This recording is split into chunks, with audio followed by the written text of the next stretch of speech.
Anyway, this is But You're Wrong. I'm Keith Podela. I am Greg DiNicola. And we actually have guests today, Greg. We got guests? People that are here to promote something. People actually want to be on the show or something? Like actual people. We have a good friend of ours, Dan Harrold. Dan, say hi to everybody. Hello, everybody. And Dan's here to promote his short film, Here Comes the Bride, which is on YouTube.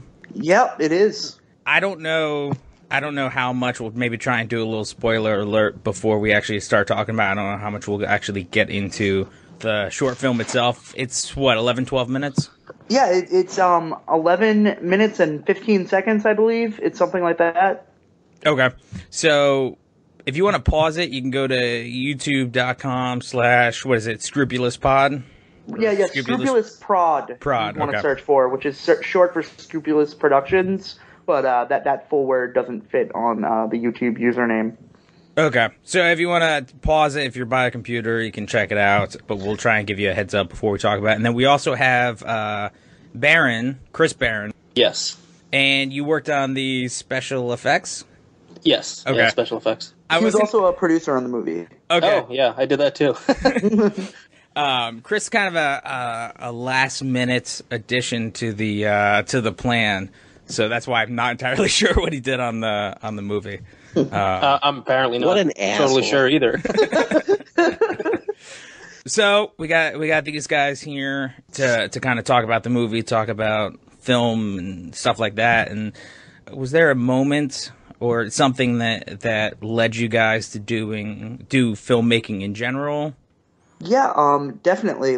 I've wanted to make films since I was a little kid. It's always been my dream. I've wanted to direct movies. And I graduated from college about 2 years ago now, I'd say. And once I got out of college, it's kind of what do you do after you get out of college? Everyone's get a job, get married. There's just all this crap you're supposed to do. And all I really wanted to do was make movies. So I kind of just picked up a camera and just started making short films. And over the past 2-3 years or so, I've made 4 or 5 shorts that I'm really proud of. And I feel like each one gets a little more ambitious than the last. And you can watch them all up on our YouTube page. So I really hope that whoever is listening checks this out. Are you talking about The Bride specifically, or just filmmaking, you said? No, was there a specific moment, a specific thing that kind of led you down this path? For me, in terms of writing and kind of being a little bit more creative, but specifically more writing, there's a specific book that I read that made me kind of go, this is something that I could probably do. This is what I would do. So did you have a specific moment, or for as long as you can remember, it's something to be honest with you, the specific moment I wanted to be a filmmaker, I was probably 3 years old. I went to go see the original 1989 Batman with my dad at this crappy theater, local theater, the Wollaston Theater, for those who are familiar with it. But for those who aren't familiar with it, that theater was I'm pretty sure it was built in 1856. It's the oldest theater in the world. Lincoln was actually shot in it. Yeah, they used to show Shakespeare plays originally. But I saw the original Batman there with my dad. I watched the first 10 minutes of the movie. I fell asleep, pissed my pants, and woke up for the final shot of Batman standing by the bat signal. And I was I want to do this forever. My whole life has changed, despite the fact that I'd only seen 15 minutes of the movie. And I was also covered in piss. But I would say that was probably the moment I wanted to be a filmmaker. Wow. Okay. Still watches a lot of movies the same way. But it's true. I originally I wanted to act. As a kid, I mainly acted. I was in tons of plays. I was actually the best actor in my high school superlative my senior year. And but I'm not into acting anymore. I just want to direct now. But I knew that I always wanted to be involved in the movie industry. I never really knew exactly what I wanted to do, because when you're 4 years old, I don't think you have a comprehension of different jobs in the acting in the film industry. You know what I mean? Yeah. Now, when you saw Batman, did you know who Batman was before that? I I'm pretty sure, like, I was born a huge Batman fan, because, like, I already had a Batman backpack and stuff before that movie came out, and, like, the first Batman's a PG-13 movie. My parents didn't even want to let me see it, but, like, I literally begged them to let me see it, and they finally did. So I was already a Batman fan, but I don't know, I feel like I've always been a Batman fan. I don't even know how that started. Okay, so it was part of, like, the allure of seeing, like, Batman come to life that you were like, I want to be involved in whatever makes this happen. Yeah, it was just like it was the whole movie experience. I believe that was it wasn't my first time in a theater, but it was one of my first times in a theater, and it was really a great experience, despite the piss and the sleeping through the movie. I don't know how you did both, but you were like, what, 4 then? Yeah, I believe I was 3, 4. Like, it depends what month it was. Okay, so I mean, I guess we can kind of forgive that, but now every time you see the original Batman, the smell of piss is in my nostrils every time the movie's on. Do you always just get the urge to piss yourself, or? No, I don't. But I might start because it makes the story better, doesn't it? Smell is the sense most tied to memory. Yeah, every time you smell piss, do you think of Batman?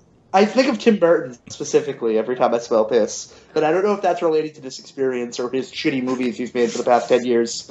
You know what? That's actually weirder than just thinking about Batman, that you think of specifically Tim Burton. I think of Tim Burton when I pee. Okay. Does other people not? I mean, is that not normal? I think of him when I shit.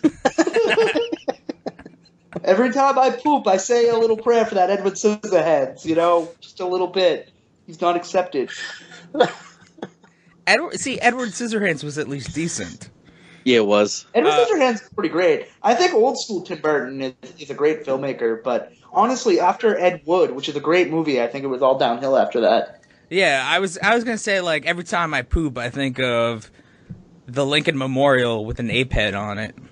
Yeah, I was Mark at Monkey Bunch. Yeah. Anyway, enough for Tim Burton. Barron. Hey. Do you... Now, is this... I see, because I don't know, so this is really going to be like a getting to know you kind of experience. Is this something that you want to pursue? Oh, definitely. I'd love it if I could do this, like, as my job. Just doing special effects and being able to work on, like, a movie. It's just... I don't know. It's infinitely fun. Yeah, was there something for you that made you go, this is what I want to do? Honestly, no. I mean, I went to college to get a degree in psychology, and I thought that's what I wanted to do.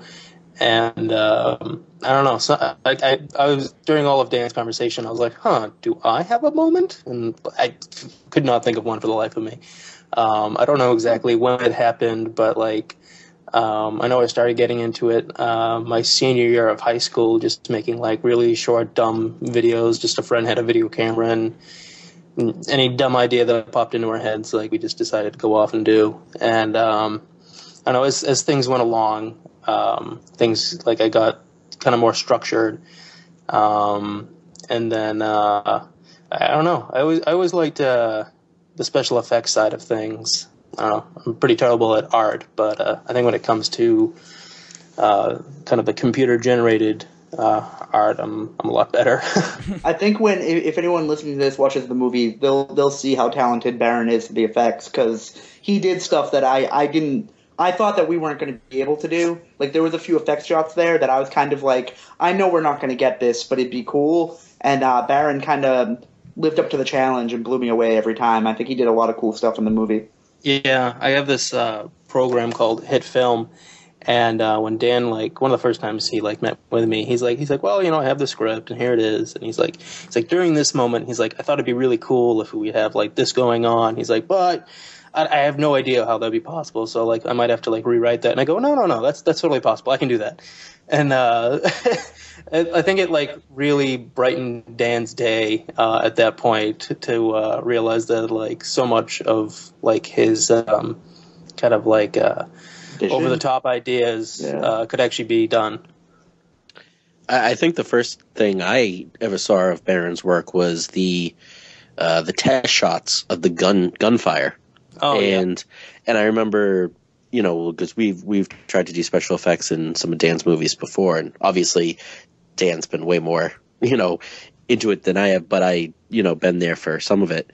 And I was like, wow, actually, you know what? That looks good. Like, there's a lot of potential there, and it just grew from that. And I was really impressed by what you did with all the special effects. Really, Thank you. I think in general, like, we're trying to be on, like, I feel like filmmaking in general, the stuff that we're trying to do, like 15, 20 years ago, would have been insanely expensive to go and make short movies and try and do, like, computer-generated effects in them. It would have been crazy. But, like, now, all of these things are becoming available in a way that, like, an average consumer can have this software on their computer. It's still difficult to learn, but it's much more affordable, more than ever before, to actually make movies like we're doing and then spread them with an audience, like using the internet and stuff. So, like, I like to think that what we're doing is trying to be cutting edge, but I mean, I don't know if anyone actually knows about us, so. But we're trying, I think at this point about 356 people know. Yeah. We've been since we put The Bride up on YouTube 4 days ago, we've gotten close to 400 views, which is more than any of my other films have gotten in a 4-day period. So I've been really happy with it. Yeah, I would say, I think it's honestly the best thing that you guys have done so far. Thank you. I mean, that best man is fucking amazing. He is. He's cute too. He is quite dreamy. So. Keith and Greg are actually in the movie, folks. Loyal listeners of the podcast. Keith and Greg are in the movie, so you guys should check it out, because if you like them, you'll like the movie. Yeah, full disclosure, we are actually in the movie. Greg, it makes sense too, because Keith acts like a dick and I wield a gun. Yeah, it's pretty close to real life. Actually, Greg plays two roles. He's kind of like the Peter Sellers of the film. There was a dude who plays two roles in Django Unchained. James Remar plays 2 different roles. Oh, really? Yeah. So it happens. Yeah, I mean, Greg. You can see Greg as the bizarre Oswald type character. In the credits, he's credited as disgruntled worker, Greg. Yeah, I know. I like that. He's the angry man at the office, and then he's also a wedding guest. You know what? I forgot that. I forgot that I was in 2 scenes. And then I play the best man. So should we give some people some context on the movie, just like a general synopsis or something like that? You give the overview. All right, it's like a prequel to Jurassic Park. It's not at all a prequel to Jurassic Park.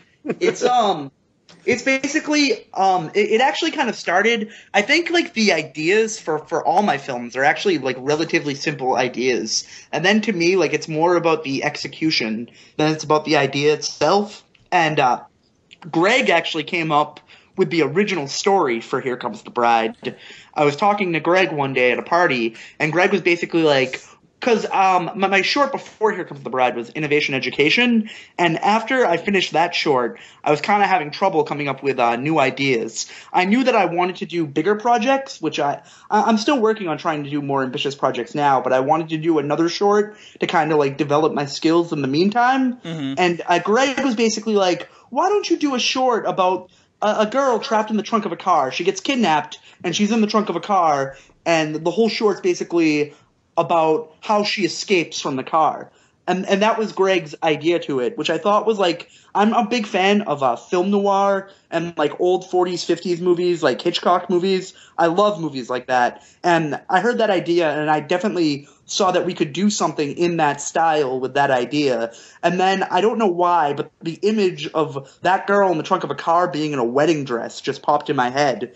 And then Here Comes the Bride. It was really all one idea, thought at once. So, I mean, the plot of the movie is really about, it opens up at a wedding, and the groom and the best man are waiting for the bride to come out, and the bride never comes. So you think it's like a runaway bride type scenario, but it turns out that she's really kidnapped, and she's trapped in the trunk of a car. And the film is about how she gets out of the trunk of the car and tries to make it back to the wedding.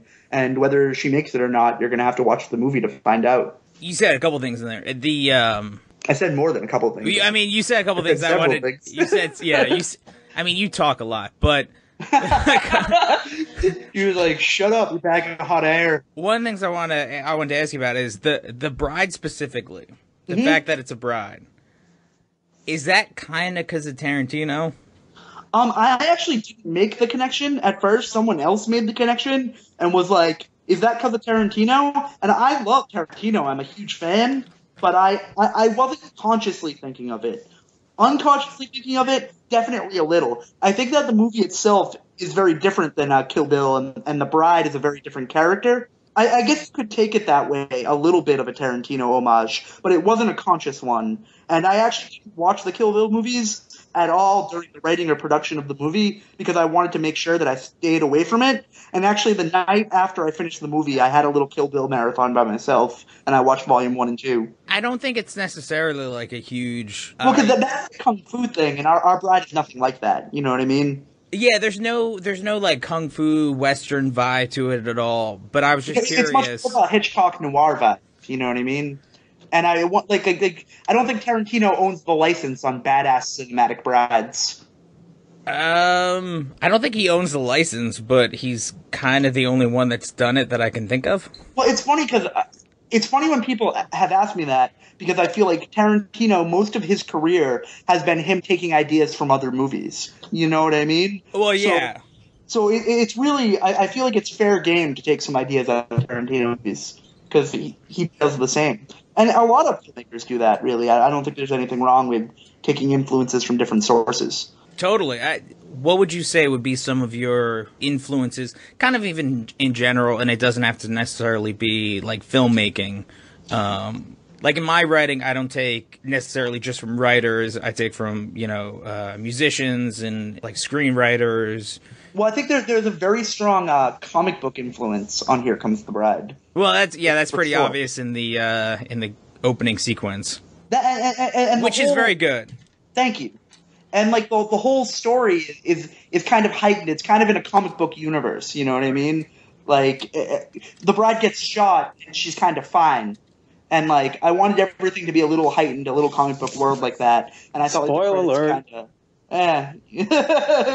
Maybe they'll think it's interesting, but like I feel like the credits put you in that world a little bit. And for the bride specifically, I would say like comic books and Hitchcock, specifically North by Northwest, I think was actually my biggest influence on Here Comes the Bride. All right, I can see that. Like the shot in The Bride, for another spoiler, but this is early in the movie. She makes her way out of the trunk by jumping out of the trunk of the car, and then she gets up and she has a shot where she's running towards the camera, and the car is chasing her. And I tried to do the framing as close as possible to Cary Grant running from the airplane in North by Northwest. And if you actually look at the shots side by side, you can tell like I was trying to do that shot because that's a classic shot of cinema. I didn't notice that, but I'll have to go back and look at that again. Because you know the shot I'm talking about. Yeah. Right? Yeah, I tried to recreate that shot, but with a car instead of a plane, pretty much. Yeah. And like the first cut of Here Comes the Bride, we used a bunch of music from North by Northwest until we had the music that our music guy made for it. And like anything else, I know you said North by Northwest is kind of your biggest influence in this one, but on that one. Are there any others that like just generally influence your style or the way you think about things, or? I like definitely a lot of film noirs. The Maltese Falcon is a big movie for me, a very influential one.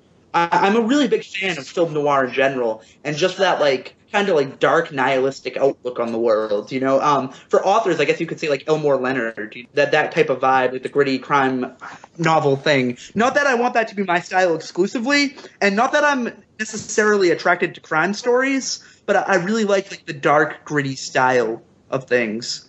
And as a filmmaker in general, I think in terms of style a lot more than I think about story. Yeah, I mean, you can really kind of see that kind of I don't know if you want to call it dark worldview, kind of influence some of your other stuff. If you watch some of your other stuff, like Rose is very much like that. An incredibly influential movie, I think, on almost all my films is RoboCop. I feel like RoboCop's a movie I reference in almost every short I've made. Yeah, there was I'm not going to give anything away, but there was one scene where I was having a hard time getting like an idea of what Dan wanted, and he's like, well, there's this one spot in RoboCop. He's like, if you watch that, he's like, if you could do something like that, that'd be great. And I was like, oh, all right. Yeah, two of my shorts specifically, both Innovation, Education, and Here Comes the Bride, have multiple RoboCop homages in them, and I really love, because once again, it's like a dark worldview, which is weird because I feel like most people, like if you know me, would say like I'm a generally optimistic, happy person, but most of my shorts I feel like have been kind of like these dark, nihilistic things. I don't know, like to be honest, like I don't really think that much like about like what I'm doing in my art. I try and react with my instincts much more. Like I'm much more instinctual about it. I feel if I start thinking about like what does this stuff mean, it kind of falls apart for me. And I feel like if I just go with my instincts, like the actual product is much clearer. And I find it kind of strange that it's like this dark nihilistic worldview that I keep coming back to, but maybe I hide it under my sunny exterior. I don't know. Well, I mean, I think that actually this one, Here Comes the Bride, is actually your most romantic kind of. Definitely. Because, I mean, no, I know exactly what you're saying. Spoilers abound, but, I mean, based on your other ones, they're all, there's been a couple of them that have been about kind of the betrayal of a woman, you know, a woman betraying somebody. Rose, that was very strong on Rose. And even Rose, like I said, like I try and be more evocative. Like I'm more into style than I am story, which you could say is a criticism, but I also think that there are plenty of directors out there that their style becomes like people would say like style no story, like you're choosing style over content. But I think if style is strong enough, it can become content. Like the way in which you do something can mean something. And like with Rose specifically, it definitely has that woman betrayal thing and everything, but I was trying to be very evocative of the style of 1940s film noir. So it wasn't even like I was trying to say something like women suck or anything. I was just like, she's a femme fatale. That's what she does. You know what I mean? Yeah, exactly. That's just kind of the emotion that you're trying to capture. Yeah, because like Rose was kind of straight homage. Like Here Comes the Bride had elements of homage, but I felt like it was more my story. And kind of crafting it and kind of taking that, building the world. Barron, was there anything specific you kind of did in terms of like doing the special effects to try and fit it a little bit better? Because I feel like I don't want to say it's a complaint, but my one thing upon rewatching the movie is like the level of technology that the guy has seems a little much. But I will say, Barron, it's incredibly well executed, so it's very believable. Yeah, Dan and I had a lot of conversations about exactly what level of sophistication that this guy had. I don't know. I kind of feel like we had a joke on the set that he was ex MI6, and that's why he had all the gadgets. Yeah, it's definitely I don't know. The look of it, I guess, makes it seem like it's set maybe in the past. But I don't know. I always kind of felt like it was a present day kind of era, and I don't know. More spoilers. I guess like him having an EMP device on his phone might seem a little extreme. I was like, I don't know. It's also satirical, though. Yeah, you know what true. I mean. And that's where I was coming from with it, really. Yeah, I mean, he has a GPS on his phone, and that's completely normal. So he can track the girl with it, though. So. Yeah, a little more high tech. I feel like you could probably have that. They probably have that already with like pets or something. To be honest, like a lot of the technology seems out there, but like the shit you can do with cell phones nowadays is kind of unbelievable. Like maybe an EMP that shuts all the lights off is a little much, but that was also a video game influence coming into it with that stuff. And like I said, satirical, and it's not meant to be a purely realistic movie. We also kind of had this idea, I don't know if it just happened while filming or it's just always been there, but I feel like the kidnapper was a little bit like unfortunate, maybe not bumbling, but just like not always like up on his luck. Yeah, I feel like he bought all this technology to kind of compensate for the fact that he's a complete moron. That's kind of how I looked at it a little bit, you know, because he's not great at his job. Yeah, one thing I really liked is just a very small feature is that if you look during like the night vision goggle shot, his goggles are only at like 37%, and so you're kind of like, well, why wouldn't he have charged them if he's like going on this little mission?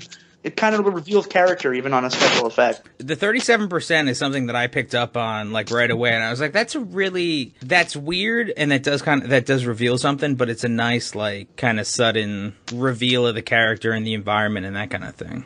Yeah, it's definitely subtle, but we definitely thought it out. You know what I mean? Like a lot of like the questions people have about it and stuff is stuff we talked about a lot. Like the questions you were asking about is technology and stuff. Like it's definitely because it is supposed to be satire, really. Like I almost view The Bride kind of as a comedy in a lot of ways, which I don't know if anyone would say that after watching the movie. I don't know. There's definitely comedic points because I mean I remember like Dan was saying like I had like this full list of like various things that could have been on like the night vision goggles. I was even actually saying like, do you want like me to put a logo in there in the bottom, say like Scrupulous Vision or something? That was a little fourth wall breaking for me. Yeah, yeah. Dan said that was too much, which it would have been. Came time for like the battery, like we actually had like kind of a sit down. We're like, well, should it just be at 100%? Like that seems a bit like odd. Like, was it even worth putting in at that point? And so like, all right, well, maybe like this percent. And I think we kind of settled on a much lower percent. Was the 37% a bit of a Clerks homage too? Yeah, it was. Because Dante's girlfriend sucked 37 dicks. That's nice. Yeah, I believe that's why we picked the number 37. That's where the number definitely came from. But I think like we settled on a lower number just to like reveal some amount of the kidnapper's character. Yeah, he didn't expect all this crap to happen. I think the kidnapper thought this would be an easy job, just throw a girl into her trunk. But the girl that he happened to get is a total badass. Yeah, so sucks for him. Kind of the building of like the characters and the environment in the movie itself really seemed to happen in the process of actually doing everything. So like working on it, and I was only involved with it. I don't want to make people think that I was involved with it for like a really long time, but you have some of the best lines in the movie. You're truly hysterical in it. I was only there for one day, just because it happened to work out that way, and my scenes could be filmed in one day. Everything seemed like the whole process seemed very collaborative. Like you were saying, like, Barron and you worked on kind of special effects and trying to figure out kind of the details of how you wanted things to appear. Like watching there's some behind the scenes videos on there, yeah, that kind of show, like you and Greg are kind of talking about how he should act. A couple of my things were kind of ad-libbed just because you wanted to try and do a couple different things. And I like to be very collaborative with everybody. Like just because I'm directing it, like I don't want to be a fascist about it. You know what I mean? The best idea wins is how I look at it. Yeah, Dan was very understanding during filming. During any shot, he's I don't know, couldn't really pick out anything specific right now, but I know there were a few times where I was like, hey Dan, like actually, you know what? There's one part where we were in the middle of like a break of shooting. Spoiler alert: the bride and the groom. At one point, I was walking back like towards what was the set. And as I was walking, I kind of like caught an angle that I thought was really amazing. And I was like, Dan, I know we're going like real up close right now. I was like, but stand over there and like tell me what you think of them like doing this. And Dan like stopped what he was doing, walked over, and he's like, oh yeah, you guys do this, and he's like, that actually really looks good, and it ended up making it into the movie. Yeah, Barron had a few shot ideas that made it in the movie. And I consider like he's my partner really. Like we're the Scrupulous team, and we're looking forward. We have a future project in the pipeline that we're really excited about. Yeah, we should probably plug that. Yeah. Well, because like what we're trying to do essentially, I don't know, like what do most people do if they want to work in the film industry? Like they go get a job being a production assistant on a TV show or something like that. And I actually did that stuff after college. I was a production assistant on a couple episodes of Kitchen Nightmares, and like I've worked on a few sets and stuff. And like wait, hang on. Mm-hmm. Did you say you worked on Kitchen Nightmares? I was a production assistant on a few episodes of Kitchen Nightmares. Like I met fucking the guy and like all the people that work on the show and stuff. Yeah, Gordon Ramsay. It was actually a fun time working on it. It was freezing. I was in the north end of Boston. The restaurant was Da Vida. So I don't know if you guys saw that episode, but if you did, I worked on that episode. It was about 3 or 4 days. Okay, I'm gonna go back and try and find that one. But what? Okay, first of all, how did you get that? It was like some friends that I have that are like into film stuff that I pretty much know because they're into film stuff. They had a job working on Kitchen Nightmares because basically Kitchen Nightmares tours the whole country, and they don't bring like the entire crew across the entire country. Like they hire locally. They have like a core crew, like their main camera guy, like probably the head of every department they bring with them, and then they just hire locally for that specific episode. And they were just looking for production assistants, and someone gave them my name, and I got an email. And I was like, yeah, I'll come down and work on that. And it was a pretty cool experience. I met one of the camera guys that was working as a camera guy on it. I had lunch with him, and what he actually used to do was film special features for DVDs. And he interviewed Scorsese and DiCaprio for The Aviator and stuff. And he had a lot of really cool stories. So it was a fun experience. Oh, that's awesome. What kind of stuff did you do on there? Like mainly, like I like it was freezing outside, and like when people are filming in the restaurant, they need someone to like stand at the door and like make sure people don't come in, or like carry equipment from point A to point B. Like it was all like really like bottom of the totem pole stuff like that. Definitely interesting. Cool. It was mostly carrying stuff and watching doors, really. But it was like one step above getting coffee. Yeah, and I'm pretty sure that I got coffee at one point. So. Well, all right. No, I'm sorry. Go back to what you were saying, if you remember what you were saying. A lot of people, when I try and tell them what they're doing, I think they get confused because it's not like the conventional way to make it. Like I feel like people that want to work in the entertainment industry, people that want to work in movies, like they'll go to school, and I did go to school. I got a communication degree, and then after school, they'll kind of start interning or working as a production assistant on different sets and stuff like that, which I did do. I have worked on sets and stuff. And to me, like, my feeling on that stuff was, like, that's a great way to get a job. That's not necessarily a great way to be a creative person. Like, I feel like after school, like, I think that I'm good at editing. Like, I don't mean to, like, toot my own horn, but I think, like, that's where my greatest skill lies. And, like, if I did do stuff like that, a production assistant, work on sets, eventually I feel like you would make it to a certain point. I'd be an editor at MTV with like a comfortable life, and what's the motivation then to go for anything else? And really what I want to be is I want to be a creative person. I want to be a director. Like I want to be the person who is most creatively involved with the creation of the films and what they're about and what they're trying to say. And to me, I felt like the best way to do that would be just go off on my own way and just develop my skills and just make movies and do things independently. And I honestly think that with the internet, I feel like there's like a great opportunity there that not a lot of people have taken advantage of. Like I feel like another wave of independent filmmaking, I feel like has been like pretty much dead since the 90s. Like we had Tarantino, we had Kevin Smith show up in the 90s, and everyone was saying, like, oh my god, independent filmmaking, this is going to be the next big thing.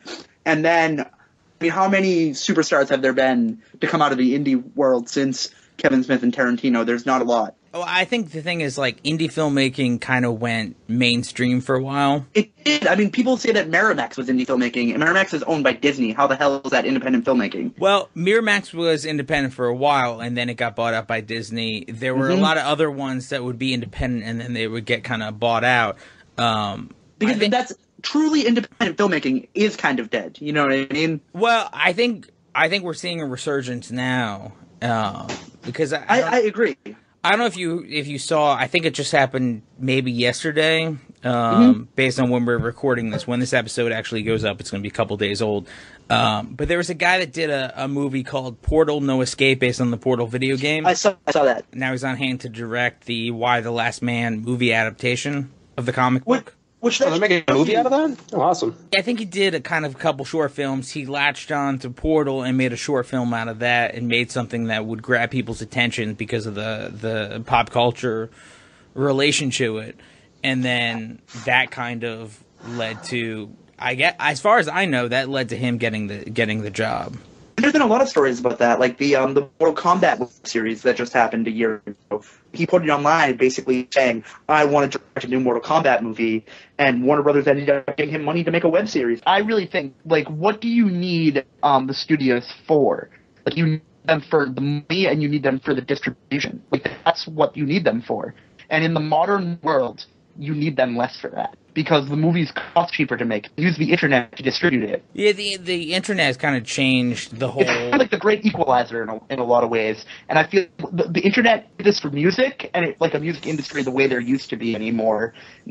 You know what I mean? And I feel like what happened to the music industry is very likely to happen to the movie industry. Like, the internet's role will come to play in it, and it's very interesting to me to see how that turns out. I mean, me personally, and somebody else can weigh in on this if they have an opinion, but me personally, I think it's going to be a while before the internet has the same effect on the film industry that it had on the music industry, because I feel like what really drives the music industry is a lot of younger people who are more likely to embrace the internet. And I'm hoping that's the audience I want for my films. You know right, what I mean? But what I'm saying is like I think it would take until those younger people that have really embraced the internet, kind of our generation is probably the first generation that really embraced that. Mm-hmm. To be the generation that is like older and they're like, well, I'm not going to go to the movies, I'm just going to watch stuff online. And we're kind of seeing the start of that now, but I feel like we're still a little bit of ways, because even my brother and sister, who are just 10 years older than me on average, their relationship with going to the movies and the internet and seeing things on like Blu-ray or DVD, like they're not even quite at that point because they didn't have the internet the way that we did. Oh yeah, like there's definitely a huge generation gap, and like the way I'm doing my movies, I think it's good. Like our audience is going to be pretty young. I'm actually hoping that it'll be that way. Really, that's really kind of who it's geared towards. Yeah, exactly. Like I like to think that like I want to be part of something new. It's kind of how I look at it.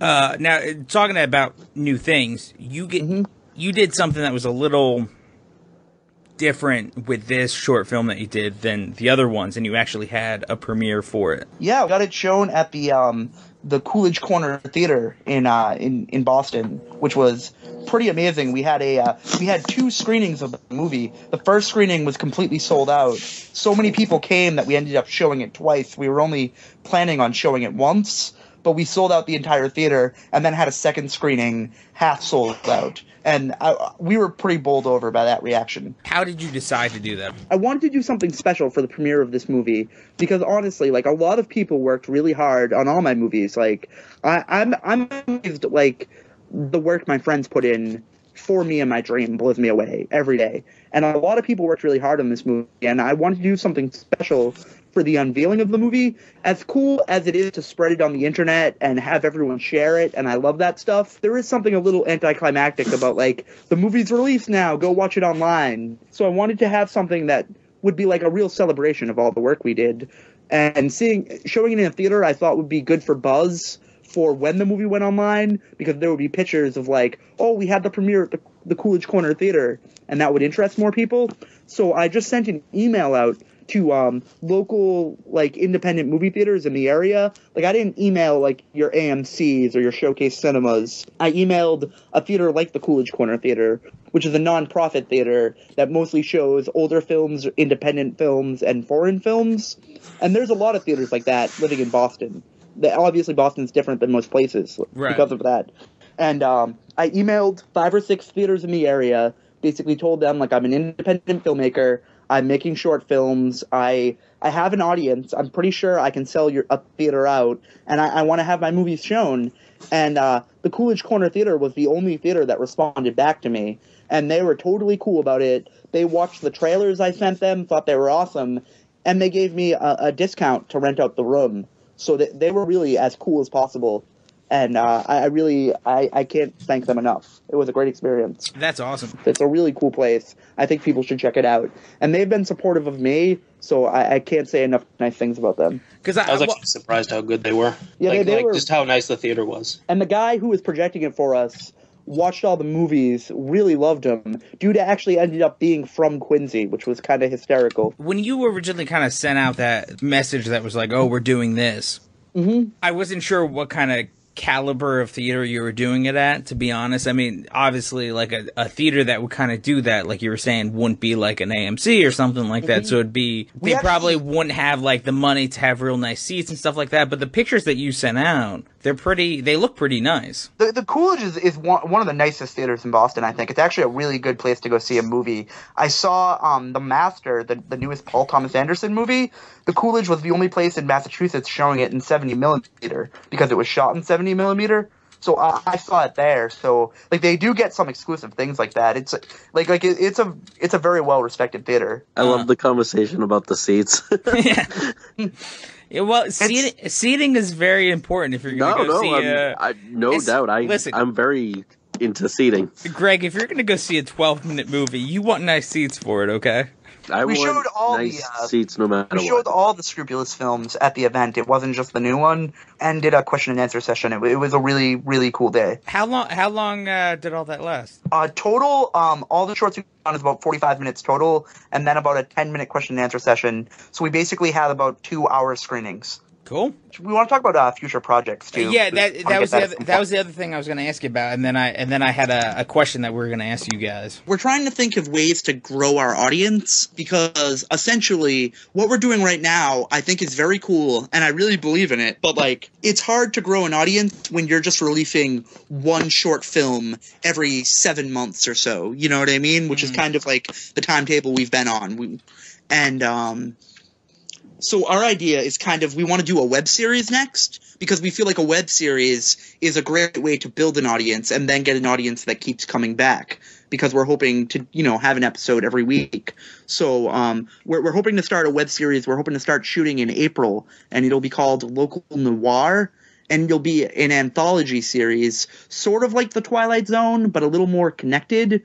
It'll basically be like 4 or 5 stories in one season, and they'll all be film noir stories, but with like a modern twist. And all the stories will kind of intersect in interesting ways, and people will be able to watch every week a new story. And then once they saw all 10 episodes, it would create a full story altogether. So that's our hope, is to do that project next. And Barron's been helping me with the writing, and we're really excited about it. That sounds awesome. Keith, do you think that sounds cool? Definitely. I mean, if you guys want to come back on and promote that once you get it started, I mean, definitely. The scripts for it are like almost done. We probably have scripts written. Probably have done scripts for about six or 7 episodes right now. That's so we're awesome. getting. Like noir stuff is kind of the stuff that I really like. Like you were saying, like in terms of authors, like Elmore Leonard is kind of a big influence on you. Like he's a huge influence on me. And the book I'm working on right now is heavily influenced by him, and that's kind of the stuff that I thrive on. So I love the film noir style, and I feel like there's something very classic about it. Like I don't know, maybe it's just because like that's how Hollywood started movies, but to me, like so many of the greatest films of all time, whether or not it's The Maltese Falcon or even if it's stuff like Blade Runner, are very influenced by film noir. Like I really think it's, I don't know, just like as a filmmaker, someone who loves film, that's a genre like I really believe in. I really love the classic genres of movies back when it used to be film noirs and westerns and screwball comedies. Like that's kind of what movies were really built on, and I think going back to those old genres is exciting to do it in a new way. That kind of thing is very like 40s, 50s, well, definitely 40s kind of era. And we're gonna be, it's gonna like Chris said with The Bride, he thought it kind of looked like an old movie, but everything was like modern day technology with the phone and everything. And I very much like mixing those things because we're really making neo noirs. You know, what I mean? You can't make a true film noir anymore. If I could kind of compare it to another thing is that the old Batman animated series, like everyone had Tommy guns and whatnot, and so it made it seem very much like, I don't know what that's, the 1920s. But then they'd also have like some really like big technology things, and so he it's has just the like Bat computer still, right? Yeah, and it's just like all right, so they have Tommy guns, but he has the Bat computer. It's like, when exactly is this taking place? And I kind of feel like that's not exactly what we'll have going on, but kind of like similar aesthetics, I guess. We've actually talked about Batman the Animated Series a lot in writing. I actually think I think Batman the Animated Series is one of the greatest cartoons of all time, if not the greatest. And that's actually a pretty big influence on the local noir project. Yeah. Because, I mean, that's pretty much a film noir cartoon starring Batman. Oh, definitely. Yeah, that's probably one of my favorite cartoons. It's really, that's a landmark series, I think. And that's really, like, the vibe we're going for, where it's going to be noir, but it's going to be kind of modern. Like, we're going to tell, like, these interesting character-based stories. It's actually a show we talk about a lot when we're talking about ideas. And it's kind of funny because you think we're making a noir adult web series, and we sit here talking about Batman cartoons. But there's actually going to be a pretty strong influence, I think. So you want it to be basically kind of modern, but also kind of... yeah, like we want to... Kind of any time. Exactly, like, it doesn't... I think, like, a lot of my movies, like Rose, The Bride, even stuff like Innovation Education, they kind of take place in movie world. You know what I mean? Sort of like Tarantino movies do. Like, Tarantino doesn't really make any movies that take place in the real world. They take place in Tarantino's world. And I like to think with our projects, like, the style is very 40s and 50s, but we're making movies about today. We want to evoke that style. Because we love the style of it. Yeah, the stories that you tell are kind of timeless, in a sense. Like they're not... The technology and some of the other stuff that you can see, the cars and whatever, are very kind of specific to a time, but at the same time, the stories are kind of... could happen whenever. Yes, exactly. And to me, those are the best kinds of stories. Like, I don't want to make any movies that get dated in 2 years because, like, I had Prince playing or something, you know? I mean, well, it depends. It depends on the song. Prince. Some Prince songs are timeless. Other ones are not so. I was just thinking of the Tim Burton Batman because we talked about that earlier. But I always think that movie got dated so fast just for the scenes of the Joker dancing to Prince. Like, they had to know that was going to date the movie so fast. Well, you know, I don't think that dates the movie. I think other things date the movie, but the Prince doesn't help. I don't think. Now, if they used Raspberry Beret, that wouldn't have dated whatsoever. Darling Nikki, man. She's masturbating to a magazine. Pippa Gore hated that shit. She hates everything. That's true, she does. I think we're got off topic there a little bit. So anyway, local noir. We're hoping to shoot this summer and then start getting episodes up probably the end of the summer. I would love to have another, like, mini sort of Scrupulous project until then, just so people don't forget about us. But that's definitely our big project that we're putting everything towards. Awesome. I mean, it sounds really good. I think web series are kind of they're the way new to thing. Go. I think kind of like web series are going to are going to start replacing TV shows pretty soon. And I think to build an audience, there's not a better way to go. Yeah, I think that's going to be kind of the way to go, and I think in terms of, like, radio podcasts are going to be the way to go. Oh, yeah. And everything's kind of just going online, and it's weird the amount of people that you can reach, unusual caliber of people you can reach. I don't want to say unusual, because it makes it sound like these people are strange or slightly deformed or something, but you know what I mean, like, we're listened to by people pretty regularly in Canada and Australia and the UK. No, I actually, YouTube gives you, like, the demographics of, like, people that have viewed the movie, like, where they are and stuff. There was 2 people in Vietnam that watched Here Comes the Bride this week. How did that even get to them? I have no idea, but people in Vietnam have seen it. And that to me really validates, like, the way I'm thinking about it. Well, yeah, like, the way we track the podcast is we see people downloading it. Somebody downloaded it in like, Pakistan. We had a bunch of downloads one day in Malaysia. It's unbelievable, man. So it's really weird. And even, like, people that I talk to on a semi-regular basis, we'll say, on, like, Twitter and stuff, like, I reach people in Canada and the UK. And so it's a really weird kind of world where you can reach pretty much anybody you want in the entire world if you know how to interact with them, but also if you are talking about or doing something that they might be interested in. Yeah, no, and it's kind of terrifying because it is a brand new world, and anyone can put anything up and be seen by anyone, and it's crazy, and it's a little overwhelming, and it's hard, I think, to get, like, you think like, it's easy to get lost in that shuffle. I'm very excited about that, like, the fact that anyone can do that. To me, it kind of, like, democratizes art in a lot of ways.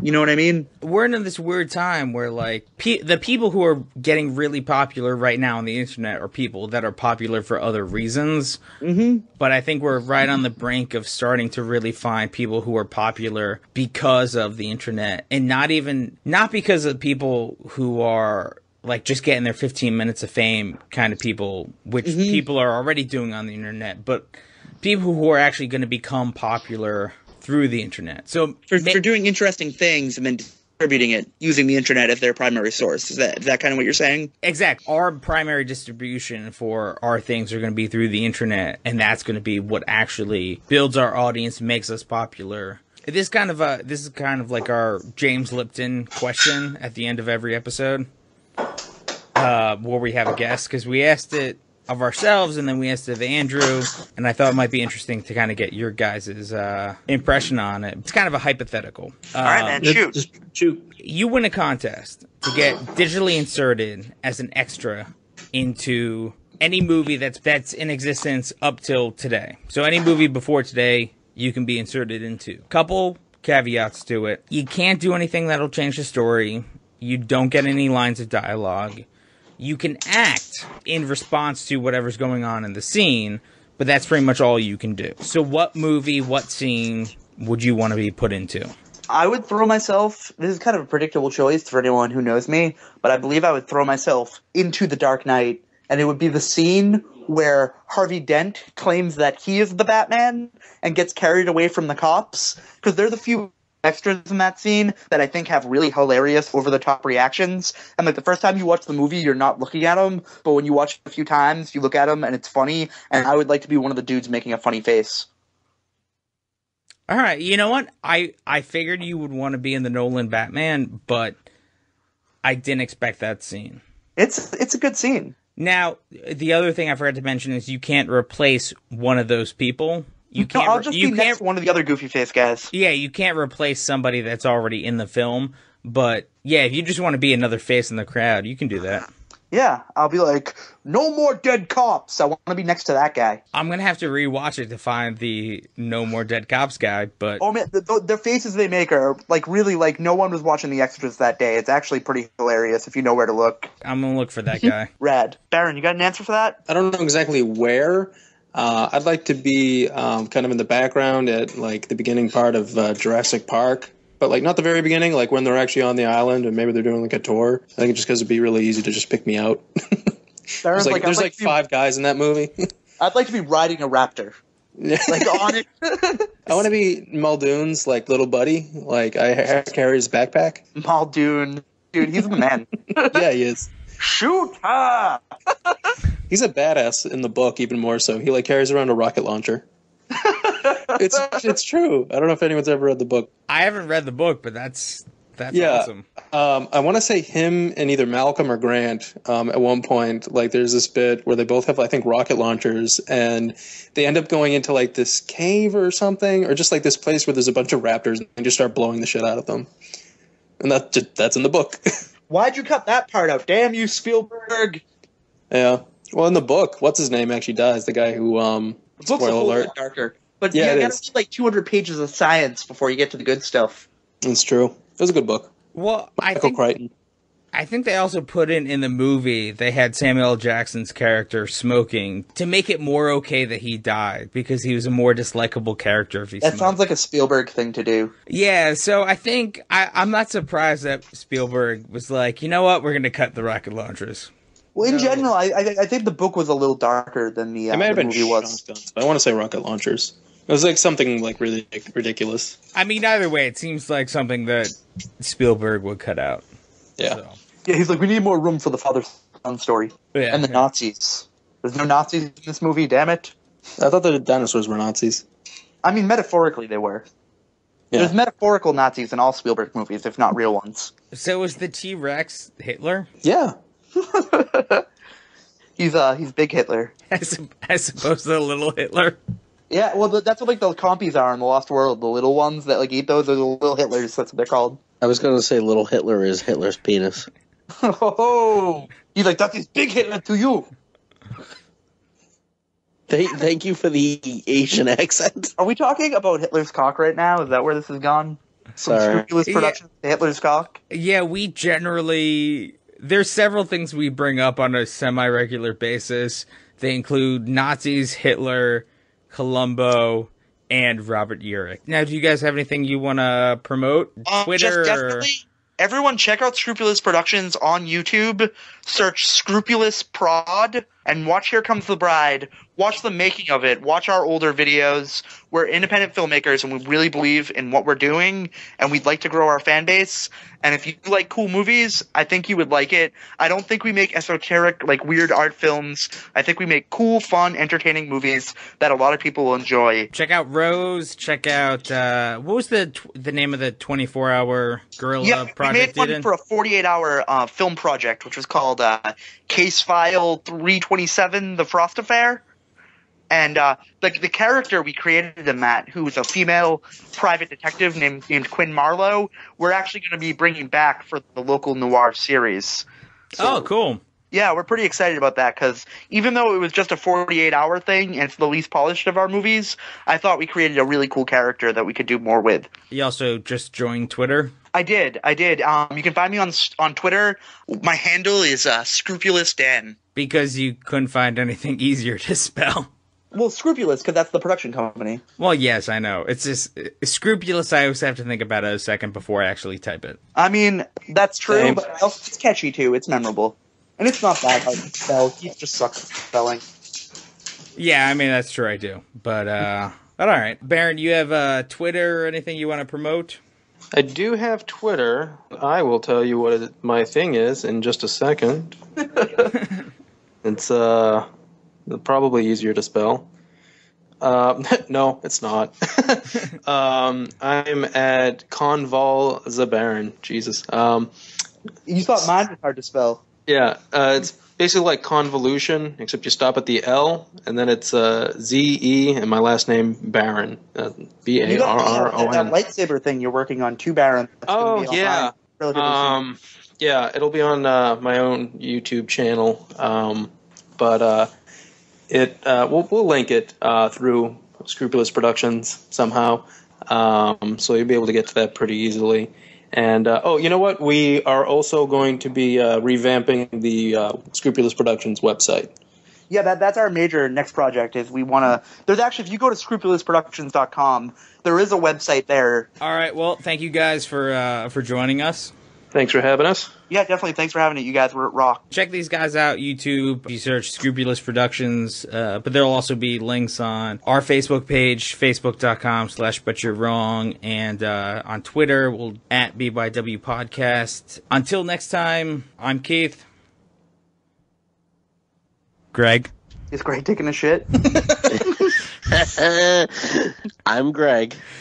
No regrets, and go. You know what? Go make some art and put it up on the internet, and then let us know about it. Be part of it. Like, what else are you gonna do? Like, work for 100 hours a week and hit your wife? Do something cool. Like, make a movie and hit your wife. Yeah, I mean, at least then you'll be like, I made a movie, bitch. What do you do? And then Dan steps off his soapbox, and Can you cut that part out? that's it. Nope. Fuck. That is saying in goodbye, everybody.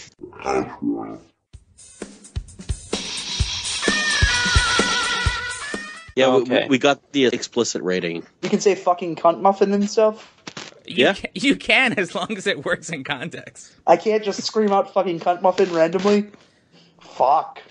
I mean, I'm probably going to cut that if it doesn't make sense in what we're recording, but Could you cut it and then just put fucking cunt muffin somewhere randomly? Like, just cut it in somewhere. Hey, Dan, what's your favorite kind of muffin? A cunt muffin. Oh my god, look at that. That was very conversational.